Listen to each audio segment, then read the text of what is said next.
सबसे पहले दीपावली के इस पावन पर्व पर सभी सम्मानित देवतुल्य देशवासियों को मैं प्रणाम करता हूं, हार्दिक अभिनंदन और स्वागत करता हूं और इस महान पावन पर्व की हार्दिक बधाई देता हूं और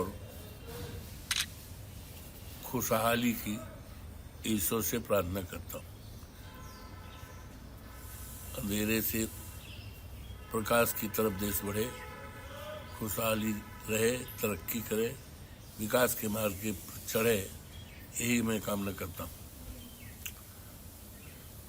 आपने दो सवाल किए कि एक तो 25 लाख दीपोत्सव का और दूसरा विश्व रिकॉर्ड बनाने का।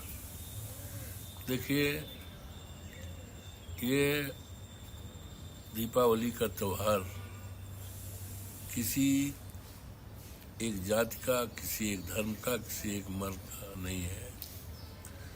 ये त्योहार सबका है और ये कोई नया त्योहार नहीं है।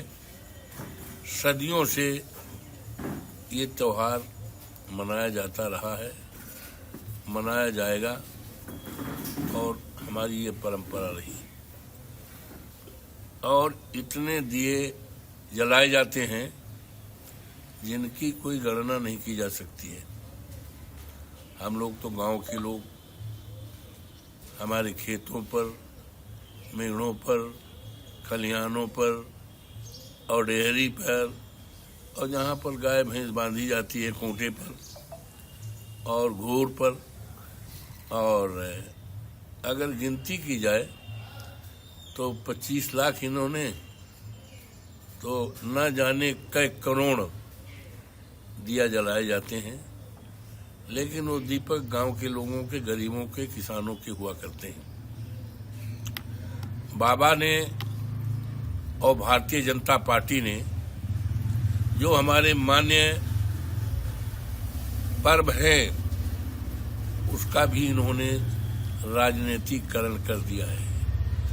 अभी तो राजनीति को धर्म के आधार पर किया था, अब ये हमारे त्योहारों को, जो हमारे मान्य त्योहार हैं, इन त्योहारों को हम सभी मिलजुल करके भाईचारा और प्यार और मोहब्बत से मनाते हैं, उसमें भी भारतीय जनता पार्टी ने राजनीतिकरण कर दिया है और पार्टी विशेष का पर्व माना है, जो देश के लिए, देश की आपसदारी के लिए, भाईचारा के लिए और हमारे उत्तर प्रदेश की जो गंगा जमुनी संस्कृत है और हमारे देश का जो सूत्रपात है अनेकता में एकता, वो कहीं न कहीं इस तरह के विचारों से देश के लिए अच्छी बात नहीं है और देश के लिए ये अच्छी शुरुआत नहीं है।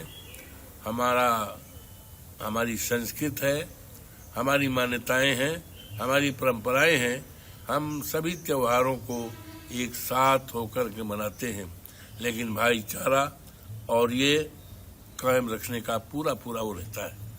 भारतीय जनता पार्टी ने इसमें तोड़ने का काम किया है, तोड़ने का काम किया। ये देश कभी टूट नहीं सकता है, ये समाज टूट नहीं सकता है। हमारे देश का गौरवशाली इतिहास रहा है। जब भी हमारे देश पर कभी किसी शत्रु देश ने हमला किया है तो हमारे सारे देशवासी एक मत होकर, एक राय होकर, एक झंडे के नीचे खड़े होकर के देश के सम्मान की रक्षा की है, देश के राष्ट्रीय तिरंगा झंडे का सम्मान किया है और एकता का परिचय दिया है। देश कभी टूट नहीं सकता है। लाख भारतीय जनता पार्टी के लोग प्रयास करें देश को टूटने का, बांटने का और डिवाइड एंड रूल की पॉलिसी अख्तियार करने का, वो चलने वाला नहीं है। देश महान है, महान रहेगा। दो विश्व रिकॉर्ड बना बाबूजी, अयोध्या के लिए गरिमामयी बस बता रहे हैं लोग। विश्व रिकॉर्ड 8वीं बार विश्व रिकॉर्ड बना। इस रिकॉर्ड का कोई मतलब थोड़े।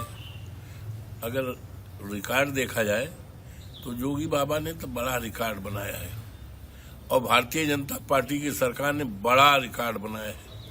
सबसे बड़ा रिकॉर्ड बनाया है, हमारे देश के नौजवानों को बेरोजगार किया है। किसी देश की दौलत सोना चांदी हीरा जवाहरात नहीं हुआ करता है। हमारी देश की दौलत हमारे इंसान होते हैं, देश के युवा होते हैं, देश के नागरिक हुआ करते हैं। आज अफसोस है कि भारतीय जनता पार्टी के डबल इंजन ने विश्व रिकॉर्ड कायम किया है कि हमारे देश में करोड़ों करोड़ों करोड़ों नौजवान पढ़े लिखे युवा बड़ी बड़ी डिग्रियां लिए हुए अपनी वो बेरोजगार हैं, उनके हाथ में कोई काम नहीं है। ये विश्व रिकॉर्ड कायम किया है भारतीय जनता पार्टी ने। आज अफसोस के साथ कहना पड़ रहा है, हमारे युवा जो पढ़े लिखे हैं उनके हाथ में कोई काम नहीं, नौकरी नहीं है। नौकरी निकलती भी है तो पेपर लीक हो जाता है। ये विश्व रिकॉर्ड बनाया है भारतीय जनता पार्टी ने। और करोड़ों नौजवान आज हमारे देश के आज बेरोजगार हैं। ये विश्व रिकॉर्ड है भारतीय जनता पार्टी की डबल इंजन की सरकार में। ये सब विश्व रिकॉर्ड है। आज विश्व रिकॉर्ड बनाया है कानून व्यवस्था का। कितनी हत्याएं हो रही हैं, कितने अपराध हो रहे हैं, अपराध बढ़े हैं। ये बाबा योगी बाबा के राज का रिकॉर्ड है। ये विश्व का, ये सारे रिकॉर्ड है। गरीबी, महंगाई विश्व रिकॉर्ड है। ये सारे विश्व रिकॉर्ड हैं। और ये कि दीपक जला दिया, ये कर दिया, तो दीपक तो अगर जोड़ा जाए तो अनगिनत दीपक, लेकिन वो दीपक किसके हैं? गरीबों के, कमजोरों के, किसानों के। तो उस दीपक में तो गरीब लोग उड़ाए नहीं गए थे, उनको जाने का इजाजत नहीं थी। गरीब को, किसान को, उपेक्षित लोगों को वहाँ कहाँ सुनवाई थी। ये रिकॉर्ड बनाया है। ये सारे विश्व रिकॉर्ड है जो आदरणीय योगी बाबा ने बनाया है।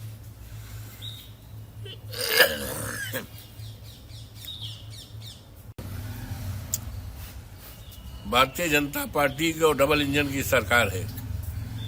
इस सरकार में आज सबसे ज्यादा कोई परेशान है तो हमारे प्रदेश का किसान है।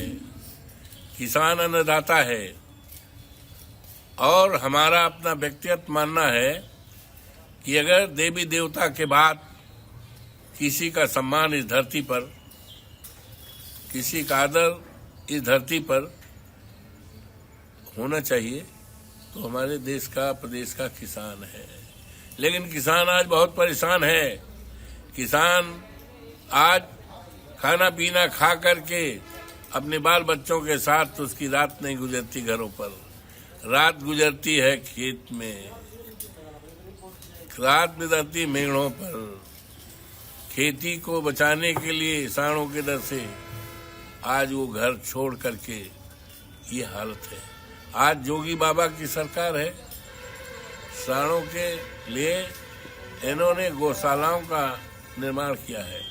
अफसोस के साथ कहना पड़ रहा है कि आज हमारे प्रदेश की गौशालाओं में जिस तरह से हमारी गायें, जिस तरह से हमारे पशु वहाँ बंद हैं, उनको पानी की समुचित व्यवस्था नहीं है, उनके खाने की, भूसा चारा की व्यवस्था नहीं है, दवाई की नहीं है।